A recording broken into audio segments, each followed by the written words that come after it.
Irmão Railton, uma pessoa foi para as redes sociais, um senhor, e ele disse que conversou com Marília Mendonça depois que ela morreu, certo? Tem pessoas que acreditam nisso e tem outras que dizem que não, que isso não existe. Eu queria ouvir a sua opinião. Pode uma pessoa conversar com outra que já morreu? Olha, na realidade, isso é impossível, né? É impossível. Isso não é a minha opinião. Mas quem crê nas Escrituras Sagradas e o que Jesus revelou e o que Deus ensinou, isso é impossível. Isso não é a minha opinião, é o que as Escrituras revelam, é o que Cristo ensinou. Em Hebreus 9:27, é ordenado aos seres humanos a morrer uma só vez, logo depois segue-se a juízo. Né? Hebreus 9:27. Em Eclesiastes, no capítulo 9, lá do versículo 5 em diante por ali, e também capítulo 8, diz que os mortos, eles não sabem coisa alguma concernente às coisas que estão debaixo do sol, isso é, aqui na terra. As aparições existem. É verdade, as aparições existem, são reais, as aparições. Logo, não são as pessoas que morreram, mas são espíritos enganadores, espíritos demônios. Demônios? Que se transformam, vêm como aquela pessoa, ou como o pai ou a mãe daquela pessoa, e vem para pedir uma missa, para pedir alguma coisa, dizer que está em certo lugar. Com isso, quando a pessoa vai atender esse pedido, ele está obedecendo a quem? Ao espírito enganador, ao diabo. Está entendendo? No caso, as pessoas estão sendo enganadas. Estão sendo enganadas. A Bíblia diz que o diabo tem poder de se transfigurar até em anjo de luz, foi né? Jesus quem falou isso. Ele se transfigura em anjo de luz. E é capaz de enganar até mesmo, se fosse possível, ser escolhido. Veja só, se a pessoa morresse e pudesse voltar para cá, então o inferno não existia, a Bíblia era mentira, Deus era mentiroso, então nada era realista. Porque a Bíblia diz isso, afirma isso. A Bíblia diz. E outra, se a pessoa, por exemplo, me matasse assassinado, então eu poderia vir e matá-lo, vingá-lo. E se ele ou outro ficasse com a minha esposa, já que eu pudesse vir para cá e aparecer e conviver com os vivos, eu não queria que ninguém dormisse com minha esposa. Eu queria pegar a perna, puxar para fora, tirar, tá entendendo? Então isso é uma enganação da mitologia grega. A mitologia grega, romana, sempre cria nessas coisas. Os egípcios antigos, né, no Antigo Egito, aquelas pirâmides, eram construídas justamente para isso. Os faraós acreditavam que, com determinado tempo, eles voltavam dos mortos. Ressurgiria dos mortos. Ressuscitados dos mortos e ficavam morando dentro da túmula, né, da pirâmide. Portanto, ele era sepultado com todos os seus pertences, com seu ouro, sua prata, carruagem e tudo mais. Mas isso é a mitologia do mundo antigo pagão. A verdadeira realidade que a Escritura ensina é que a pessoa morreu e já segue seu juízo. Um já segue com Cristo para repouso, né, e aguardando a ressurreição de justos, como a parábola do rico e Lázaro, e outro já recebe a juízo da condenação. Peraí, se uma pessoa de Deus, que aceitou Jesus, tem fé, acredita na salvação e se arrependeu dos pecados, se ela morrer hoje, vai para onde? Se morrer em Cristo, estará segura, estará salva. Mas aonde? Qual é o ambiente que ela fica? Olha, na realidade ela fica numa dimensão, segundo a parábola ali, que a gente pode entender... Do rico e do Lázaro? Sim, numa parábola, numa dimensão de repouso, de descanso, aguardando a ressurreição. A gente pode chamar Mas alguns dizem que aquela parábola, aquela história é a realidade do mundo espiritual já depois da ressurreição. Sei. Depois de tudo, onde estará os servos do Senhor, juntamente com Abraão, Isaac e Jacó, no paraíso repousando e descansando e reinando com Cristo, e os outros, né, que morreram sem Cristo, não tiveram a remissão dos seus pecados, o sacrifício, né, vicário pela sua vida, eles estarão perdidos, estarão em tormento eterno. Então pode-se dizer que é uma antessala do céu? Pode ser um estado intermediário. Do céu. Agora, pode estar em um estado intermediário de descanso. Quem morre sem Cristo, vai para esse lugar de tormento. Sem Cristo, estará perdido, já começa em tormento agora. E aguarda a ressurreição de um novo corpo, certo, para ser lançado no lago de fogo para todos os no juízo final, né? No final. Apocalipse 22 fala sobre isso, exatamente. Mas a questão de espírito, o pessoal que morre, os espíritos ficam vagando por aqui, existe isso? É verdade? Pela Bíblia? Não, os espíritos estão vagando assim, mas não são os espíritos de quem morreram. São anjos caídos, demônios, que são milhões e milhões, né? Foi a terça parte da criação angelical que caiu. Então as aparições existem, são reais, mas entendam, não são as pessoas que morreram. E as pessoas não são espíritos enganadores. Quem diz isso não está mentindo também. Vocês pronto, eu vi vovó, eu vi vovô e ele falou comigo. Não está mentindo, está sendo enganado, mas aparições existem, sim. Aí a Bíblia diz... viu que Esaú, ele invocou o Espírito Samuel. E a Bíblia diz que Samuel veio. Mas ali tem uma contradição assim na Escritura, não da Escritura, porque ele foi um espírito enganador, né, que apareceu como Samuel. Porque Samuel já não falava com Esaú quando era vivo há muito tempo. 95% dos teólogos acreditam nisso também. E se foi uma permissão que Deus permitiu, que Deus pode fazer todas as coisas, ele pode ter permitido, porque ele também apareceu Moisés e Elias lá no Monte da Transfiguração com Jesus Cristo, e eles já tinham morrido há centenas de anos atrás. Mas Elias nunca morreu, foi arrebatado vivo. Foi levado numa carruagem de fogo, né? Exato. Mas mesmo assim, o poder que eu estou falando sobre o poder, isso. Deus pode fazer qualquer coisa.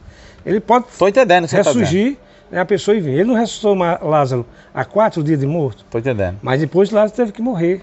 Ei, a Bíblia diz que quem procura os cartomantes, essa feitiçaria, é abominação aos olhos do Senhor. Quem invoca os mortos é abominação aos olhos do Senhor, concorda? Porque é ocultismo, E essas coisas existem. O mundo espiritual do ocultismo, né? Sim. Das trevas, é uma realidade.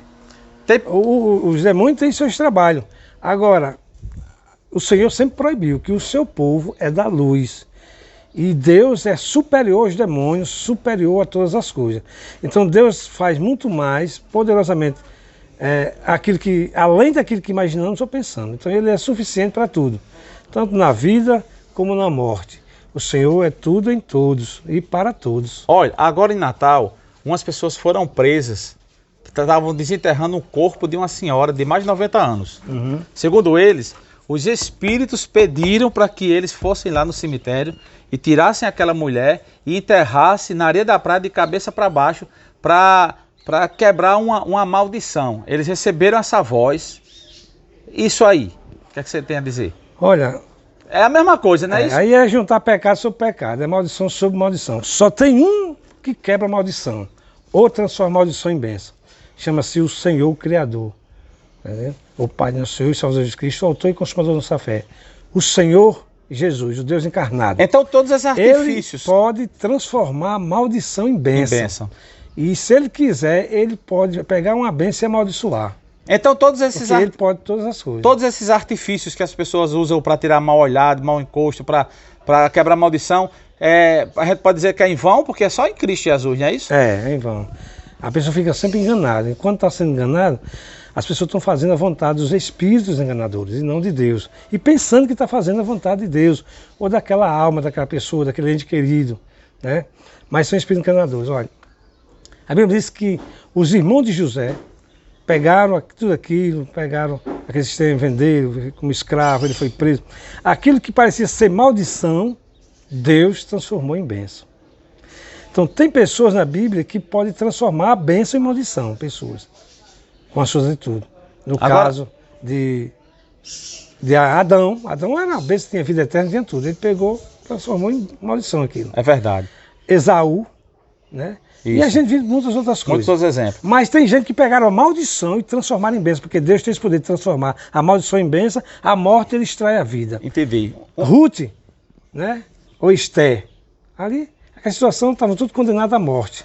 Naquele dia seria todo exterminado do povo judeu, mas ela entrou na presença de Deus, orou ao Senhor, que tudo pode, e que aquele dia de extermínio, de maldição, ela transformou em bênção, em vida. É verdade. Uma pergunta aqui, uma pergunta. Você fala com Deus? Com certeza. O homem pode falar com Deus e Deus escuta? Pode falar, como eu estou falando com você. Mas o homem também pode falar com o diabo? Rapaz, pode sim, existe satanismo. E o diabo escuta, ouve? Com certeza, o mundo espiritual das trevas existe sim.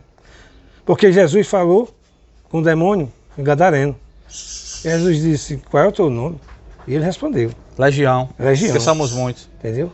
E esse mundo espiritual é uma realidade.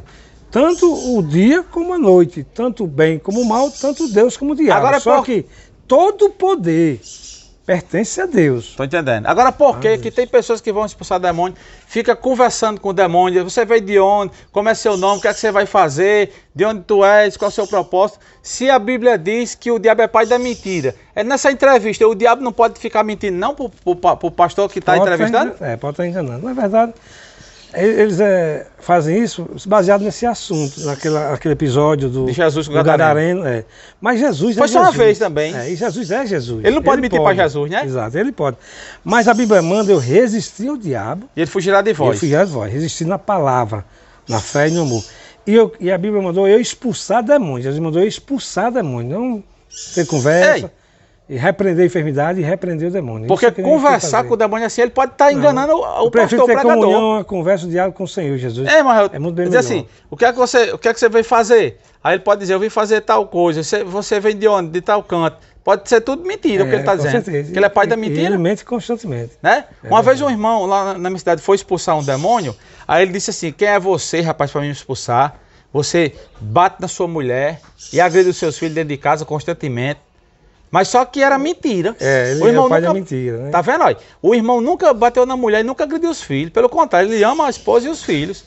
Aí ele mentiu, olha. Ele é mentiroso, pai de mentira. E quando ele fala mentira, fala do que ele é próprio, porque ele nunca se firmou na verdade. Mas você acredita que tem pastores, que pagam a pessoas para inventar que está endemoniado, para atrair o público?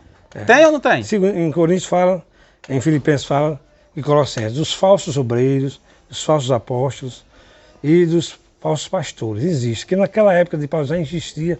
Imagine hoje como não está. Que pegaram o evangelho do Senhor e estão transformando num grande comércio. É verdade. Na verdade, o evangelho não existe mais em muitas igrejas, né? Foi tirado. É só comércio. O evangelho que está aí é muito frajuto, né? Isso. É de muita bênção, muita lorota, muita coisa. Mas poder de Deus de verdade, libertação, né? Transformação de vida, perdão dos pecados, justificação, que isso só acontece pelo evangelho que é o poder de Deus. Você é um pedreiro inteligente, viu? Você entende muito da Bíblia. Parabéns para você, o pedreiro inteligente. Amém. Só para encerrar agora aqui. Ai, se você fosse expulsar um demônio, você ia conversar com o endemoniado e perguntar o que é que você quer aqui, o que é que você ia fazer? Não, ou você ia repreender logo e queria nem conversar com ele? Várias vezes eu ir nessa missão, mas nunca é eu quem vai é o Senhor. A última vez, penúltima vez, foi eu e o irmão Edmiro. Chamei ele e ele perguntou, irmão, aí você está preparado? Que a mulher veio que o marido já está endemoniado. Aí ele disse, não estou preparado. Mas o Senhor que me mandou, ele sim, é que capacita e que faz a obra. E aí chegamos lá, fomos lá e para a glória de Deus, expulsamos o demônio, em nome de Jesus, ele foi embora e o rapaz de liberto. É meu cunhado, né? Serve a Deus na Assembleia de Deus aqui. Eita Deus. Da Boa Esperança. Jesus libertou ele? Libertou. Mas você não conversou, não chegou a sair em nome de Jesus. Ele saiu rodando, caiu com mais de 20 metros lá no final do quintal, não admira, a testemunha estava comigo. E quando ele... Você não está mentindo? Não. Você não mente, não? Não, eu conto aqui, ó, Edmiro Freitas que estava comigo. Presbítero Edmiro, eu conheço. A pessoa é Dilson Silva, ele se congrega aqui na Assembleia de Deus, do Promorar aqui da Boa Esperança. E é eu acredito, irmão, eu acredito. E para a glória de Deus está lá. Eu dou os fatos, dou os detalhes e dou o nome. Então, para a glória de Deus. Conta o milagre na Mostra o Santo. Glória a Deus. Ei, a glória de Deus, né? Amém. Vamos embora almoçar, porque almoçar. A última vez que você almoçou foi quando? Almocei ontem. Então quer almoçar hoje de novo, né? Então um abraço, paz do Senhor para todo mundo. Paz para todos, saúde e paz para todos. Amém.